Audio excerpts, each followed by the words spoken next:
lovely people who watch me. Today I want to talk a little bit about, I noticed some comments about being stuck on my channel, and I've noticed that's another thing that's kind of gone around a bit. One of the things that I've realized through my creativity was that I don't necessarily get stuck all that often, and because I've kind of figured out my habits and why I get stuck with things and how to circumvent that entirely. So I'm hoping that when I do eventually get stuck in witchcraft, this will be something that I do. Hopefully this will be helpful to all of you guys. First thing I do is to shock my system. I do not like to keep on the same thing on a regular basis. Basically, I love change. I need it on the regular. I need to constantly be changing up things, changing up how I do a thing, how I edit a thing, how I'm going about a thing. If I'm in a lull, that's normally why. So a lot of what I'll do is I will do something of the same topic, but shock my system by going in a totally different direction with it. Meaning that if I'm really focused on my craft, and I'm stuck on a spell, or stuck in writing a word for a spell, or stuck on something with a deity, like my patron, for example. I've been kind of searching for a patron deity to come into my life. I feel like that male energy would be very useful, but I've been stuck with a particular deity, so I kind of thought, throw it all out the window and we'll just see what comes, right? And I dived into, instead, researching other pieces of mythology, researching different pop culture figures that inspire me. Because basically I thought, well, maybe I can find masculine energy in somewhere else, and that in turn will allow a mythological deity to contact me through that lens. So it was going entirely outside the box and shocking my system and going, okay, what is something that you do that you like in men in general? What is something that attracts you to men? And that really did help me to kind of focus in, and I think there might be someone trying to reach out to me now. Next thing is to take a firm break. Sometimes the best thing to do, especially when I'm creating things and then when I'm doing a spell and something's just not working, instead of recharging the spell or re-going into the ritual or whatever else, sometimes you just need to break the circle, walk the hell away for a second and go, I'm gonna watch 20 minutes of Netflix. I'm going to take a minute, have a lovely cup of coffee, and take a breather. I don't need to be here right now. I don't need to have my brain on this 24/7. It is something that will just let your brain have a break, because sometimes you just need to like walk away from it for an hour or a day or whatever, and then you can come back to the magic, to the ritual. Actually, now that I've had a break from it, it wasn't as difficult as I thought it was. And sometimes just the breather allows your brain to kind of catch up, or your soul to kind of catch up and go, oh no, we need to go this way. And then suddenly the answer comes so easily. Another thing to go after in witchcraft, especially for new witches, is because it can be so much, right? It can be like insurmountable, and suddenly you feel stuck by the mere fact that you have no idea what the heck to actually go after. Or something can seem really insurmountable. Like you're like, oh my god, that is such a huge topic and I have nowhere to go with it. Like, I don't know what in the world to do with that. So sometimes some of the best things to do is just to go after what makes you curious. What is the thing that's like, I'm only interested in that aspect of it, and allowing yourself that it's okay to only be interested in the small aspect of it.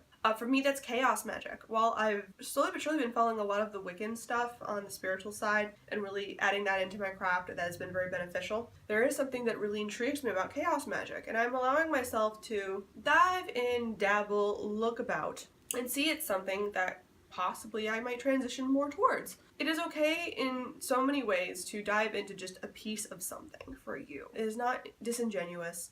It is part of you exploring, knowing that if it's something that really, really does intrigue you, you will dive in full, like head over heels, boom, cannonball into that pond, if it does light up something for you.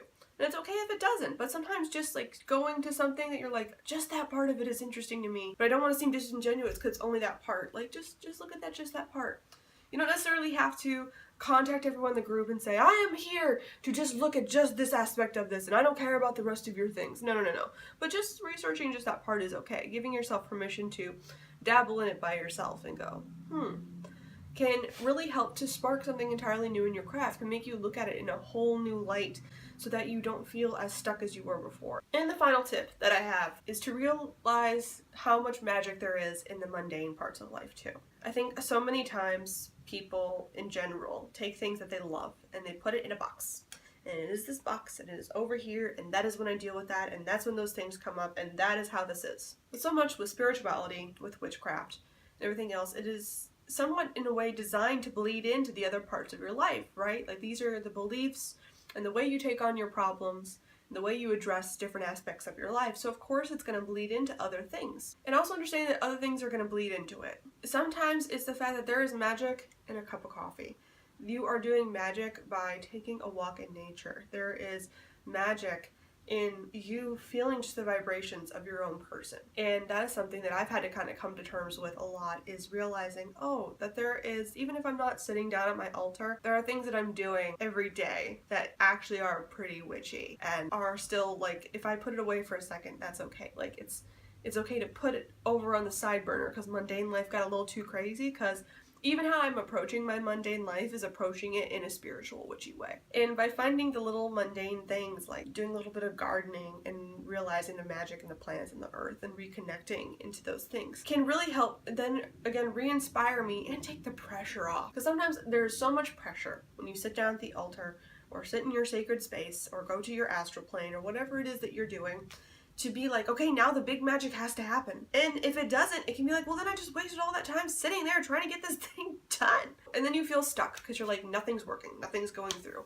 And sometimes things just take time. Sometimes it's, you just gotta recharge and do things, or something happens in a baby step, and taking time to look at the mundane magical things can take that pressure off, to go, oh, actually, there are little bits of magical habits that I'm actually doing in my everyday all the time. Still be aware of what isn't working, what is actually being effective to your outside life, etc. and so forth. But don't worry so much about what big, huge steps you are making at that altar.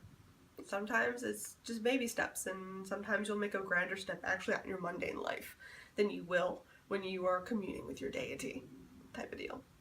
Anyway, I hope that are some tips for anyone else that is stuck. There's some things I hope to apply to myself. Hopefully I can listen to my own advice when I get to that point, but I make new videos every Wednesday and Saturday. Please like and subscribe if you're all about them, and I will see you guys next time. Bye!